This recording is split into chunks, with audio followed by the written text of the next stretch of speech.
It was yesterday. Yesterday around this time, we got a hold of Pat Forde, Yahoo Sports, covers college football, college basketball, lives in Louisville. He was on campus, a stakeout there outside the administration office, waiting for Rick Pitino to show up and find out his fate. Pretty brisk 24 hours there, Pat. Yeah, you think? The news cycle's moving with great rapidity here. And, shortly after I hung up with you, Dan, Tom Jurich came and went, 5-minute meeting with the president. An hour later, Rick Pitino came and went, 5-minute meeting with the president. And now both of them probably will never do another day's work at the University of Louisville. And Pitino's going to fight this, but how does he fight this in any way he can save his job? Or is this just saving his legacy? He can try to fight it. To me, it's a complete losing cause. To me, quite frankly, I think it takes a lot of gall if he's going to fight for his buyout, which is a monstrous buyout, reportedly. But after the position that he has put himself and the basketball program in here, I'm not sure really what the argument would be, other than the fact that he's not a guy that's accustomed to losing and backing down. So, I think he will try, but I just don't see any way how eventually, at least, he's not fired with cause, and a lot of that money is taken away from him. How big does this get? Huge. I don't think there's any doubt about it. I mean, as it all blew up Tuesday, on that night, Tuesday night, a former NCAA investigator said to me, "Well, get ready tomorrow. That's Nike Day." And lo and behold, there's FBI subpoenas for the Nike grassroots basketball operation. And so now we've got two of the three major shoe giants that are in the crosshairs of this. Talked to an assistant coach who said he thinks there could end up being 100 coaches answering questions about this all before it's done.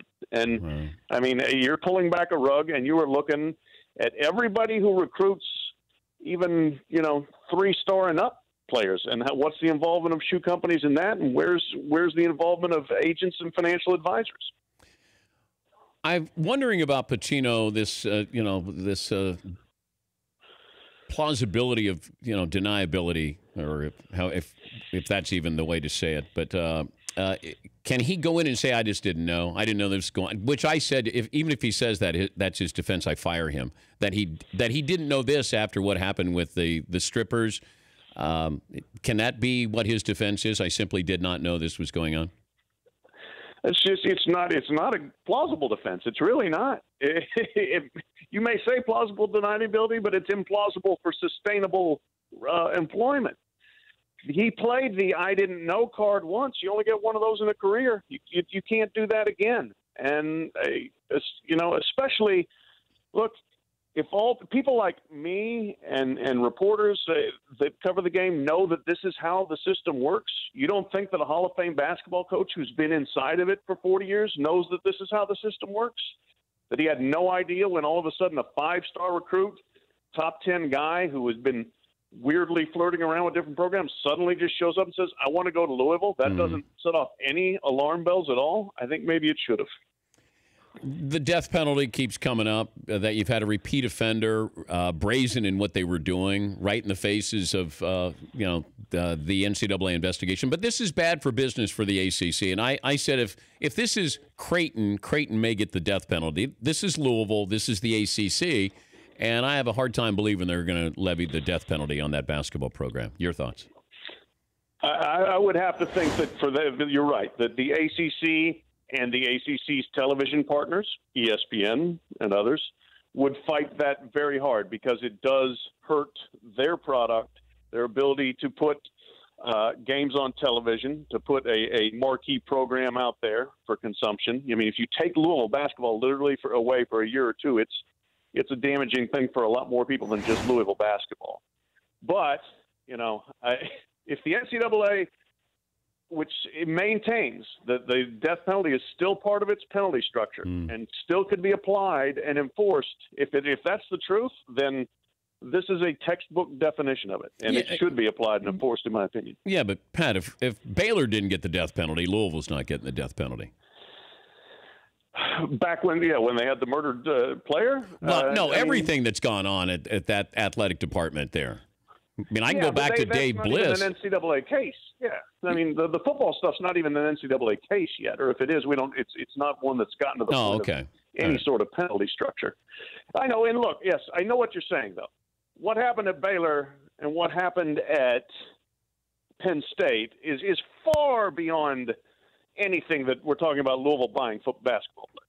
If we knew, that's where, to me, those aren't NCAA issues. Those are law and order matters.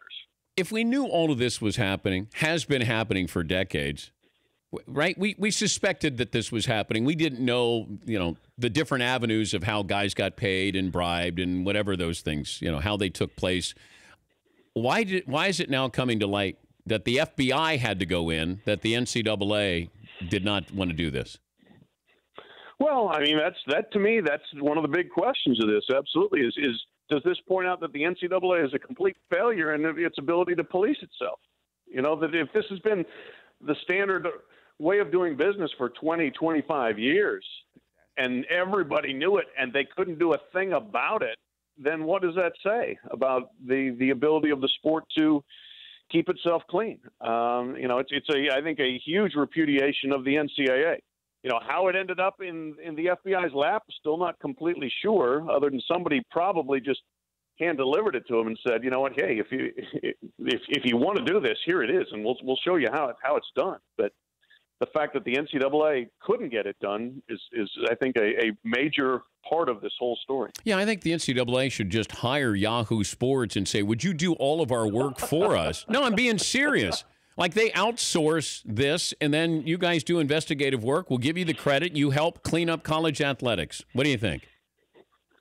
What's their vacation policy like? Am I going to get good weeks off? I certainly hear what you're saying. That, yes, this perhaps should be outsourced to other people that have maybe whether it's better tools to do it or are less encumbered because of the inherent conflict that the NCAA is trying to promote college athletics, and you don't want these people investigating college athletics doing, in the same time. So, it has been talked about, actually, about outsourcing more to like ex-law enforcement people, that sort of thing. It might be something they need to more seriously consider. Pat, good to talk to you. Have a great weekend, and thanks for joining us. My pleasure, Dan. Thank you. That's Pat Forde, one of the great columnists covering college athletics, and a great sense of humor. I think you have to have a great sense of humor if you're covering college athletics now. The Dan Patrick Show, weekday mornings on Audience.